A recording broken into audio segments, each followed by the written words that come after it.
जैसा कि हमने लास्ट एपिसोड में देखा कि जियान ने अपने मास्टर की मदद से बुद्धा लोटस एंगर तैयार किया था और मो चोंग पर अटैक किया था। बुद्धा लोटस एंगर को तैयार करने में बहुत सारी एनर्जी चाहिए होती है और वो एनर्जी मास्टर ने दी थी, जिस वजह से मास्टर अब पिछले एपिसोड में फिर से सोने चले गए थे। यानी क्योंकि बहुत ज्यादा एनर्जी यूज हो गई थी, इस खातिर मास्टर के पास सर्वाइव करने की शक्ति नहीं थी और इसी वजह से उन्हें डीप स्लीप में जाना पड़ा था। जियान पिछले एपिसोड में घायल होकर गिर रहा था और आइस एम्परर ने हालांकि उसे बचा तो लिया था, लेकिन जियान अभी भी बेहोश था। आइस एम्परर उसे मैनली स्टील मशीनरीज के पास ले आता है और अब हमें मैनली स्टील मशीनरीज के अंदर का सीन दिखाया जाता है। वहाँ हमें एक लोबू नाम का आदमी को दिखाते हैं जो अपने कई सारे आदमियों के साथ खड़ा था। उसके पास एक बड़ी सी जंगली छिपकली मौजूद थी जिसको उसने पिंजरे में पकड़ रखा था। लोबू अपने आदमियों के साथ वहाँ मजे ले रहा था और तभी वहाँ पर जी डिंग और जी ली आते हैं। वहाँ लोबू जी ली से ये कहता है कि हमने ये जो जंगली जानवर पकड़ा है हम इसको बढ़िया दाम में बेच देंगे। उसके कहने की स्टाइल को देखकर जिली को बहुत गुस्सा आता है, लेकिन वो कुछ नहीं कहता और अब कमरे के अंदर जाकर जियान की हालत को देखता है। जियान अपनी मौत से लड़ रहा था क्योंकि उसकी हालत अभी बहुत ज्यादा नाजुक थी।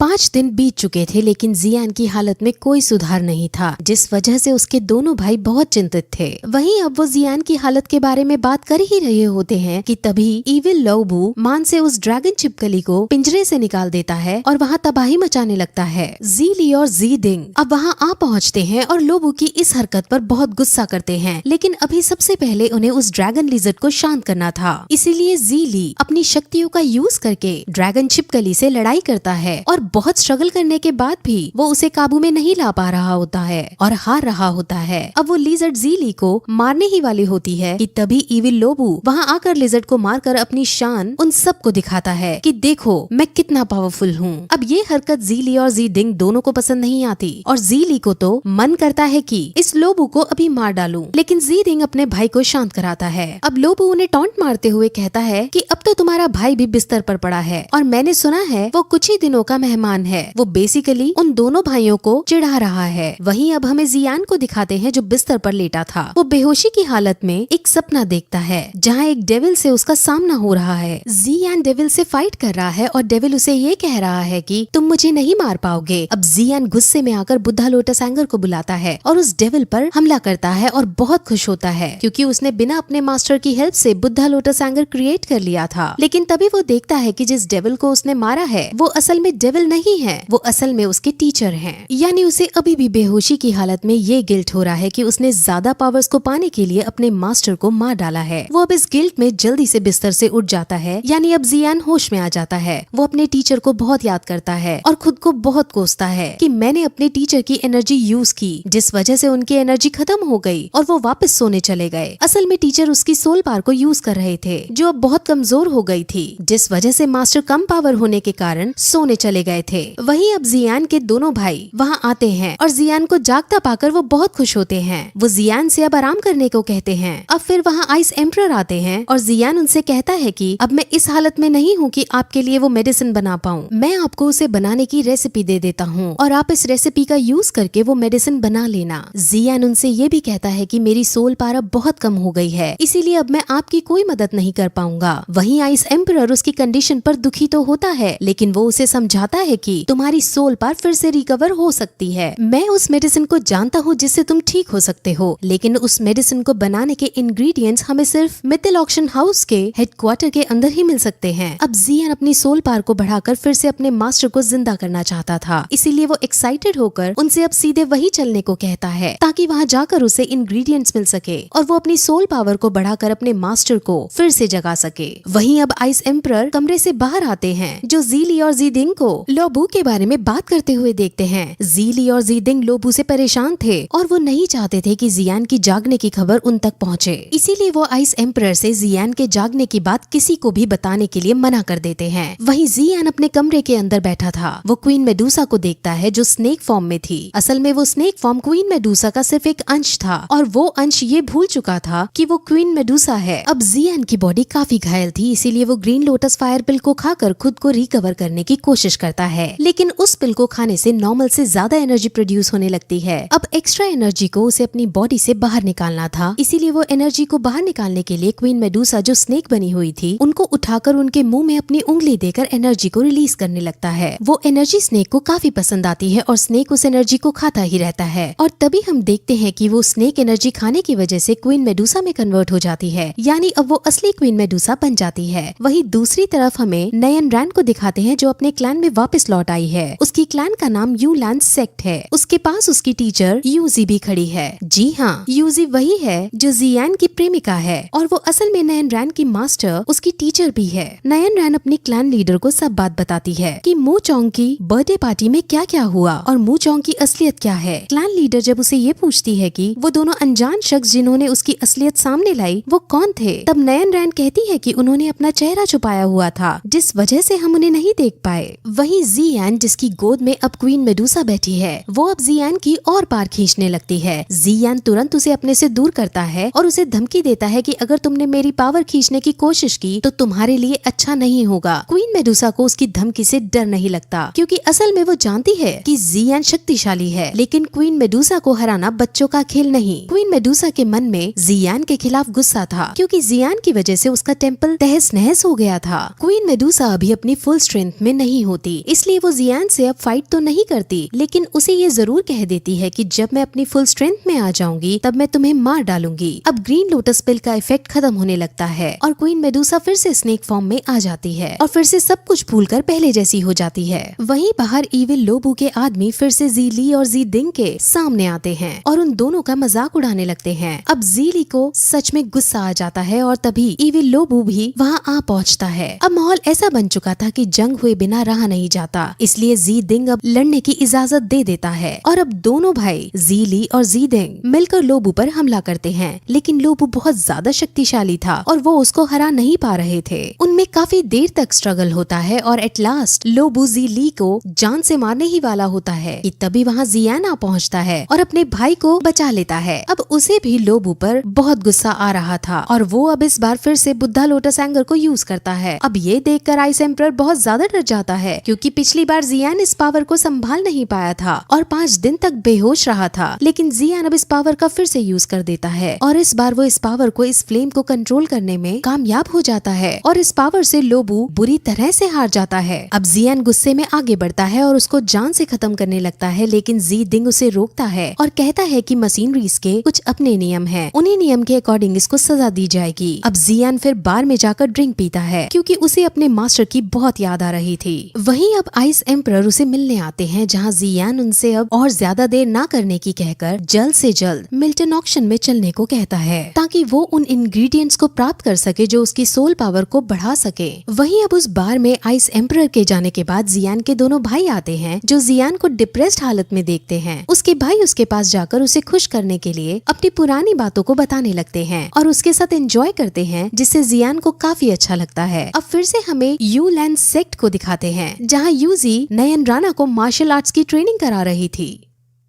नयन रैन बहुत अच्छे से ट्रेनिंग कर रही थी और उसके पास भी कई सारी एबिलिटीज थी। यूजी हालांकि उसको ट्रेनिंग करा रही थी, लेकिन वो जियान के बारे में ही सोच रही थी।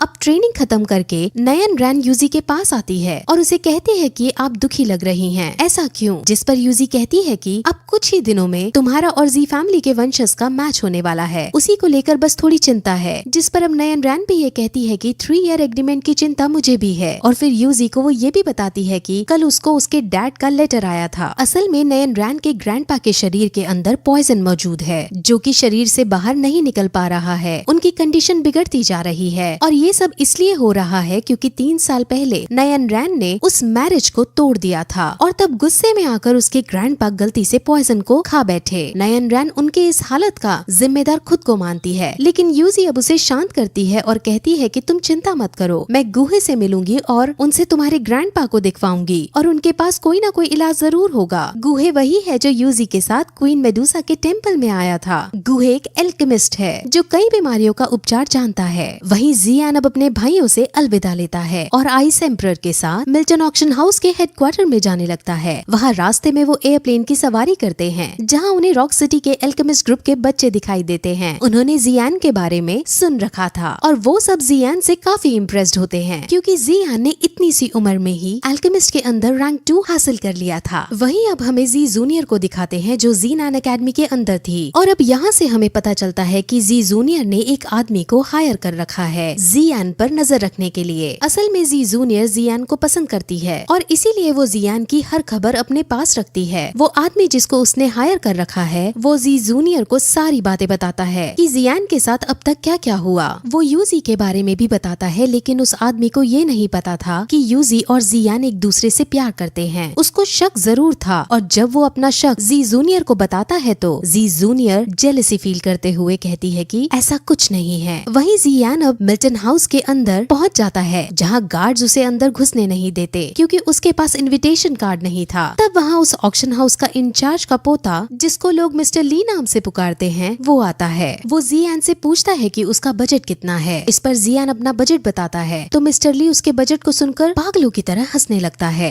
क्योंकि उसका बजट बहुत कम था। वो जियान का बहुत मजाक उड़ाते हैं, लेकिन जियान भी बड़े स्टाइल में उसे एक कुत्ता बोल देता है, जिस पर मिस्टर ली बहुत गुस्सा होता है और वो उस पर अटैक करने लगता है कि वहाँ याफी आती है। याफी और जियान पहले से ही एक दूसरे को जानते थे और अब याफी जियान को देखकर खुश होती है और उससे बातें करती है। जियान कहता है कि मैं तुमसे प्राइवेट में कुछ बात करना चाहता हूँ, जिस पर याफी उसे अंदर ले जाने लगती है। मिस्टर ली इस बात से बहुत चिढ़ जाता है क्योंकि याफी वहाँ सबसे सुंदर लड़की थी और वो याफी पर गंदी नजर भी रखता था और याफी जियान का हाथ पकड़कर उसे अपने साथ ले जा रही थी और मिस्टर ली को बिल्कुल भी सहन नहीं होता, जिस वजह से वो याफी को गंदा गंदा बोलने लगता है। अब पहले तो जियान और याफी उसको सहन करते हैं, लेकिन जब मिस्टर ली अपनी लिमिट्स को क्रॉस करता है तो जियान तुरंत अपनी पावर्स का यूज कर उस पर अटैक करता है और उसको पीट डालता है। अब याफी मिस्टर ली की हालत को देखकर हंस पड़ती है और मिस्टर ली को इससे और ज्यादा गुस्सा आ जाता है। अब याफी आइस एम्परर और जियान को एक कमरे में लेकर जाती है जहाँ जियान अब सबसे पहले उससे यही पूछता है कि तुम यहाँ पर कब से इतना सब झेल रही हो, जिस पर याफी उसे बताती है कि असल में उस आदमी का नाम लीली है और उसके ग्रैंडफादर इस ऑक्शन हाउस के इंचार्ज हैं। मिस्टर ली अपने ग्रैंडफादर के दम पर ही इतना उछलता है और मुझ पर गंदी नजर रखता है, लेकिन मैं उसे इग्नोर ही करती हूँ क्योंकि उसके ग्रैंडफादर यहाँ सबसे बड़े हैं। जियान उसे समझाता है कि जितना तुम उसे इग्नोर करोगी वो उतना गंदा बिहेवियर तुम्हारे साथ करेगा, लेकिन याफी इस बारे में और बात नहीं करना चाहती थी, इसीलिए वो ये पूछती है कि तुम्हें यहाँ से क्या चाहिए, जिस पर जियान भी समझ जाता है और वो अब काम की बात बताता है। वो उससे सोल पावर को रेस्टोर करने का सामान मांगता है, लेकिन याफी उसे कहती है कि उसके पास ऐसा तो कोई सामान नहीं है क्योंकि ऐसा सामान बहुत कम होता है और वो तो हमारे पास नहीं है। जिस पर अब आइस एम्परर ये कहता है कि तुम्हारे पास सोल पावर को रेस्टोर करने वाली चीज नहीं है तो तुम कम से कम ये बता दो कि ये चीजें हमें कहाँ से मिल पाएंगी। अब इस पर याफी अपने मिल्टन ऑक्शन के रिकॉर्ड्स चेक करने की बात उनसे कहती है क्योंकि उसको चेक करने के बाद ही वो बता पाएगी कि कहाँ पर ये सामान मिल सकता है। अब फिर आइस एम्परर अपना एक अलग सामान की लिस्ट याफी को देता है और पूछता है कि ये तुम्हारे पास मिल पाएगा क्या, जिस पर याफी कहती है कि ये सब तो मिल जाएगा, लेकिन ये बहुत महंगा है, इसकी कीमत 1 मिलियन गोल्ड कॉइन से भी ज्यादा है। जिस पर अब आइस एम्परर उसे अपना पर्पल गोल्ड कार्ड देता है। पर्पल गोल्ड कार्ड का मतलब है कि इसके पास बहुत ज्यादा पैसा है। अब याफी उसके सामान को, जो कि 4 मेडिसिनल इंग्रेडिएंट्स हैं, उनको मंगवाती है। याफी आइस एम्परर को अब ये भी बताती है कि आपके पास क्योंकि पर्पल गोल्ड कार्ड है इसलिए हमारी तरफ से आपको 30% डिस्काउंट भी मिलेगा। वहीं अब मिस्टर ली एल्डर ली के साथ आ पहुँचते हैं और उनसे कहते हैं कि जो सामान तुम मांग रहे हो वो हमने किसी और को देने का वादा कर रखा है। जिस पर याफी कहती है कि रिकॉर्ड्स में तो कोई नहीं है ऐसा जिसको आपने इसको देने का वादा करा हो। आप इन दोनों कस्टमर्स से क्यों पंगा ले रहे हो, ये बहुत बड़े कस्टमर्स हैं जिनसे हमें बहुत फायदा होगा। लेकिन उसकी इस बात को इग्नोर मारते हुए मिस्टर ली जियान को देखते हैं और कहते हैं कि इसी ने मुझ पर अटैक किया था और याफी ने इसका साथ दिया था। अब ये सुनकर एल्डर ली याफी से कहते हैं कि अब अगले बार मीटिंग बिठाई जाएगी जिसके अंदर तुम्हें यहाँ से निकाल दिया जाएगा।